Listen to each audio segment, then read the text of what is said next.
আসসালামু আলাইকুম। বর্ষাকালে বাইরের ঝুম বৃষ্টিতে খিচুড়ির চেয়ে ভালো খাবার আর কি বা হতে পারে।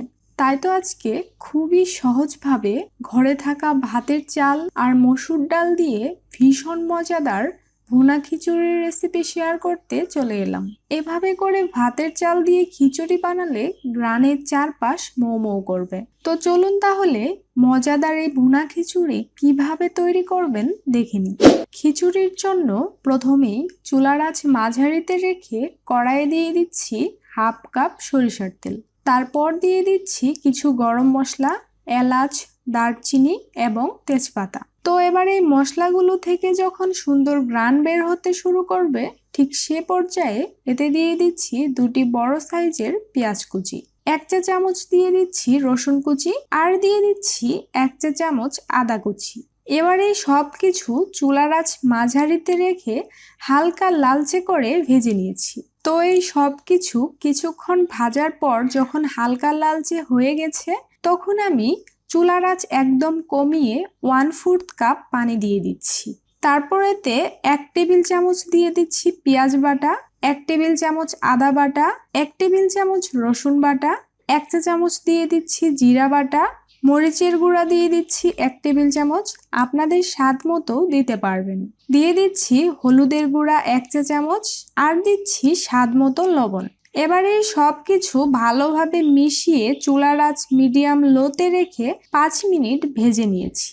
5 মিনিট ভেজে নেওয়ার পর এতে দিয়ে দিচ্ছি একটি মাঝারি সাইজের আলুর টুকরো। তারপর দিয়ে দিচ্ছি আগে থেকেই পরিষ্কার করে ধুয়ে নেওয়া হাফ কাপ মসুরের ডাল।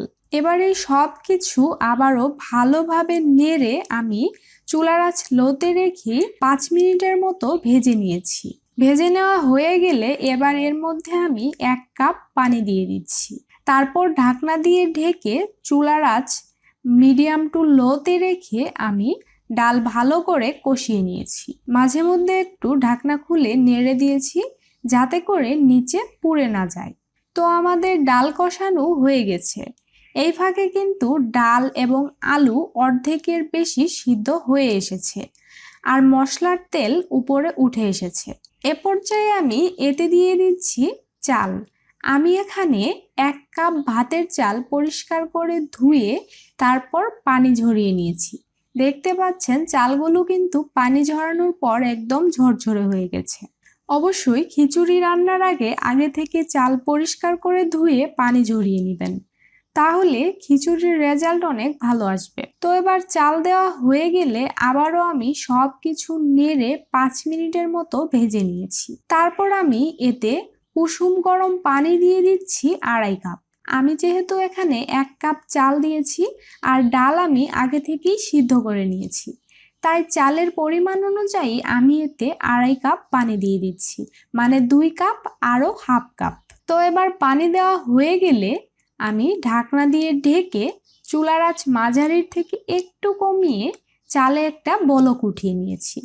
চালে যখন এরকম বলক উঠতে শুরু করবে আর পানি কিছুটা কমে আসবে, সে পর্যায়ে আমি চুলার আঁচ একদম কমিয়ে আবারও ঢাকনা দিয়ে ঢেকে দিচ্ছি। তো মাঝে মধ্যে একটু আলতোভাবে ঢাকনা খুলে নেড়ে দিয়েছি যাতে করে নিচে পুড়ে না আসে।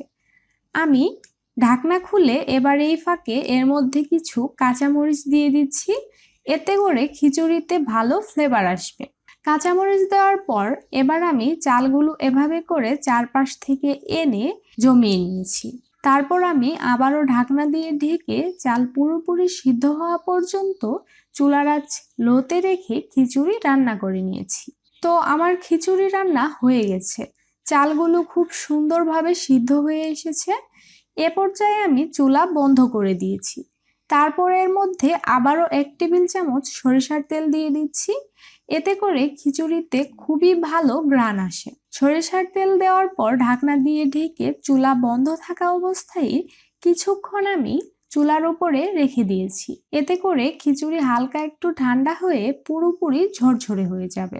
তো খিচুড়ি রান্নার সব কাজ শেষ, এবার খিচুড়ি পরিবেশনের পালা। দেখতে পাচ্ছেন আমার খিচুড়িগুলো কিন্তু খুব সুন্দরভাবে ঝরঝরে হয়েছে আর এই খিচুড়ি খেতেও কিন্তু ভীষণ মজার, ঘ্রাণে চারপাশে একদম মৌ মৌ করছে।